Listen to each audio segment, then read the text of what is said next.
ओम अज्ञानतिमिरन्धस्य ज्ञानाञ्जनशलाकया चक्षुरुन्मीलितं येन तस्मै श्रीगुरुवे नमः। नमो ओम विष्णुपादाय कृष्णपृष्ठाय भूतले श्रीमते भक्तिवेदांत स्वामिन् इति नामिने। नमस्ते सरस्वते देवे गौरवाणी प्रचारिणे निर्विशेषा शून्यवादी पाश्चात्य देशतारिणे। जय श्री कृष्ण चैतन्य प्रभु नित्यानंद श्री अद्वैत गदाधर श्रीवासदि गौर भक्तवृंद। हरे कृष्णा कृष्ण कृष्णा हरे हरे, हरे राम राम राम हरे हरे। हरे कृष्णा। तो पिछली भागवत कथा में हमने दो कथाएं सुनी जिसमें भागवत का परिचय हमने जानने का प्रयास किया। आज तीसरी कथा में भी भागवत का परिचय जो बड़े ही सुंदर तरीके से भागवतम के तृतीय श्लोक में उसका वर्णन किया गया है। इन 3 श्लोकों के द्वारा भागवत, ये महापुराण, ये अमल पुराण क्या है, ये किस प्रकार से अन्य सभी वेदों से, उपनिषद से किस प्रकार से भिन्न है, किस प्रकार से उत्तम है, ये हम समझ सकते हैं। तो इस श्लोक में बताया है निगमः कल्पतरोर्गलितं फलम् शुखमुखाद अमृत द्रव्य संयुतम पिबत भागवतम रसमालयम मुहुरहो रसिका भुवि भावुकाः। इसमें बताया गया है कि वेदों को कल्पतरु कहा जाता है। निगमः कल्पतरोर, निगम का मतलब होता है वेद, और कल्प का मतलब होता है जो भी हमारी इच्छा है। तरु का मतलब होता है पेड़। तो वेद जो है वो एक प्रकार से इच्छाओं को पूरी करने वाले वृक्ष होते हैं। ऐसा क्यों बताया जाता है? अभी मान लीजिए आप जो हैं इस भौतिक संसार में, अगर आप वृक्ष को देखते हैं, आप आम का पेड़ है, केले का पेड़ है, संतरे का पेड़ है, आपको अलग अलग फल की प्राप्ति अलग अलग पेड़ों से होती है। एक ही पेड़ से आपको संतरे नहीं मिलेंगे, सेब नहीं मिलेंगे, केले नहीं मिलेंगे। लेकिन वेदों को कल्पतरु क्यों कहा जाता है? क्योंकि इन वेदों के द्वारा सभी प्रकार के फलों की प्राप्ति हो सकती है, इसलिए इन्हें कल्पतरु कहा जाता है। अगर सरल शब्दों में कहें तो इच्छा वृक्ष, जो हमारी इच्छा है उसकी पूर्ति हम वेदों के द्वारा कर सकते हैं। इसको इच्छा वृक्ष क्यों कहा गया है?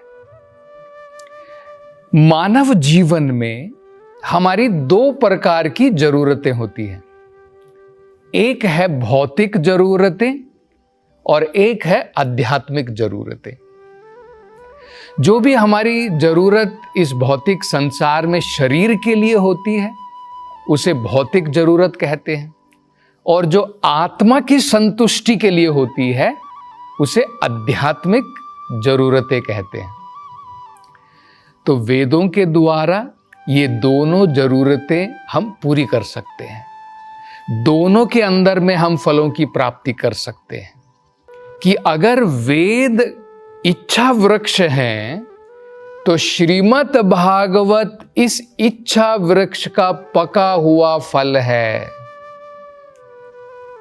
निगमः कल्पतरोर गलितम फलम, गलितम का मतलब होता है पका हुआ, और फल पका हुआ फल है। आजकल हम देखते हैं फल को जो है एक कृत्रिम तरीके से, आर्टिफिशियल तरीके से पकाया जाता है। बाहर से देखने में पका हुआ लगता है लेकिन स्वाद नहीं रहता है उसके अंदर। जब वही फल पेड़ के ऊपर पकता है, अपने आप स्वाभाविक तरीके से नेचुरली जब पकता है, उसका स्वाद बहुत बढ़िया होता है। तो दोनों के अंदर में बड़ा अंतर है। तो भागवत क्या है? भागवत, ये जो वेद जिन्हें इच्छा वृक्ष कहा जाता है, इन इच्छा वृक्ष के पके हुए फल के बराबर है। ये श्रीमद् भागवत है। मतलब क्या हुआ? वेदों का निचोड़, वेदों का सार श्रीमद् भागवत है। जैसे दूध के अंदर में मलाई होती है, वो उसका सार है, जिसके द्वारा हम मक्खन बनाते हैं, जिसके द्वारा घी बनाते हैं, और घी के द्वारा हम यज्ञ कर सकते हैं। इसी प्रकार से वेदों का सार श्रीमद् भागवत है। निगमः कल्पतरोर गलितम फलम। और आपने देखा होगा, फल जब पेड़ के ऊपर पक जाता है और जब उसे तोता चख लेता है, तो बताया जाता है कि फल और अत्यधिक मीठा हो जाता है। फल तो पहले ही पका हुआ है और मीठा भी है। जब तोते के द्वारा वो चख लिया जाता है तो फल और अत्यधिक मीठा हो जाता है। इसलिए आगे क्या बताया है? शुखा मुखाद अमृत द्रव्य संयुतम। जब यही भागवत शुकदेव गोस्वामी, शुक का मतलब संस्कृत में होता है तोता, तो शुकदेव गोस्वामी, उनके मुख से जब ये श्रीमद् भागवत निकली, परीक्षित महाराज को उन्होंने सुनाई, तो ये जो पका हुआ फल वेदों का था, श्रीमद् भागवतम, जो पहले ही मीठा था और अत्यधिक मीठा हो गया है। शुखा मुखाद अमृत द्रव्य संयुतम पिबत भागवतम रसम। अब अगर आपने आम का फल चखा होगा, तो आम का जो फल होता है, जो उसका रस होता है, वो कैसा होता है? ना तो बिल्कुल तरल होता है और ना बिल्कुल ठोस होता है, सॉलिड भी नहीं, लिक्विड भी नहीं, उसके बीच में होता है। इसलिए जब हम आम खाते हैं तो हम उसको चूसते हैं, उसके रस का पान करते हैं, उसको चूसते हैं। इसी प्रकार से श्रीमद् भागवत जो है, उस प्रकार का रस है, अमृत द्रव्य संयुतम, जिसको हम पी सकते हैं। वो ठोस भी नहीं है खाने के लिए और बिल्कुल तरल भी नहीं है, लेकिन जिस प्रकार से हम रस का पान करते हैं, इसी प्रकार से भागवत के रस का पान भी हम कर सकते हैं। पिबत भागवत रसमालयम। ये रसमालयम का मतलब क्या होता है? इसका मतलब होता है भागवत के अंदर में हमको सभी प्रकार के रसों की प्राप्ति हो जाएगी। भौतिक संसार में भी हम देखते हैं, बिना रस के जीवन नहीं चलता है। अगर हम फैमिली के अंदर में रहते हैं, परिवार के अंदर में रहते हैं, अनेकों प्रकार के रस होते हैं। जैसे मान लीजिए पति और पत्नी के बीच में वो भी एक प्रकार का रस है, बच्चों के बीच में अपने माता पिता के साथ में वो एक अलग प्रकार का रस है, जिसमें हमें अलग प्रकार का स्वाद मिलता है। इसी प्रकार से दोस्तों के साथ में जब हमारी मित्रता होती है किसी के साथ में, उससे हमें अलग प्रकार का रस मिलता है। तो इस भौतिक संसार में भी हम अनेकों प्रकार के रसों से, लोगों से संबंधों में जुड़े हुए हैं। लेकिन भौतिक रस में और आध्यात्मिक रस में ये जो भागवत का जो रस है, उसमें क्या अंतर है? उसमें बहुत अंतर है। ये जो भौतिक रस होते हैं, इनकी शुरुआत होती है और थोड़ी देर के बाद में इनका अंत हो जाता है। हम देखते हैं इस भौतिक संसार के अंदर में हमारा किसी के साथ में लगाव है, वो लगाव कुछ दिन तक बना रहता है, थोड़े समय के बाद में वो लगाव घटने लगता है, फिर हम दूसरी तरफ देखना प्रारंभ करते हैं। ये भौतिक रस होते हैं, एक दिन प्रारंभ होते हैं, एक दिन इनका अंत हो जाता है। कई बार तो हम लोग देखते हैं कि भौतिक संसार का प्रेम रस जो है बड़े ही बढ़िया तरीके से शुरू होता है, मधुरता से शुरू होता है, लेकिन अंत में भयानक भी हो जाता है। उनके बीच में इतनी दुश्मनी हो जाती है कि एक दूसरे की जान लेने के लिए भी आतुर हो जाते हैं। ये भौतिक रस होता है। तो आध्यात्मिक रस इस प्रकार का रस नहीं होता है। ये जो भौतिक रस होता है, ये आध्यात्मिक रस का प्रतिबिंब है भौतिक संसार में। जैसे भगवत प्रेम के साथ में, भगवान के साथ में भी हम इन्हीं प्रकार के रसों में हम देख सकते हैं। भगवान बंधे हैं अपने भक्तों के साथ में। माता यशोदा जो है वात्सल्य रस में बंधी है भगवान कृष्ण के साथ में। गोपियां माधुर्य रस में बंधी हैं। अर्जुन जैसे सखा साख्य रस में बंधे हुए हैं। जैसे हम इस भौतिक संसार में रस ढूंढते हैं, वो आदि रस हैं। भगवान के साथ में जब हम इन रसों को ग्रहण करते हैं, इसकी प्राप्ति करते हैं, वो आदि रस कहलाते हैं।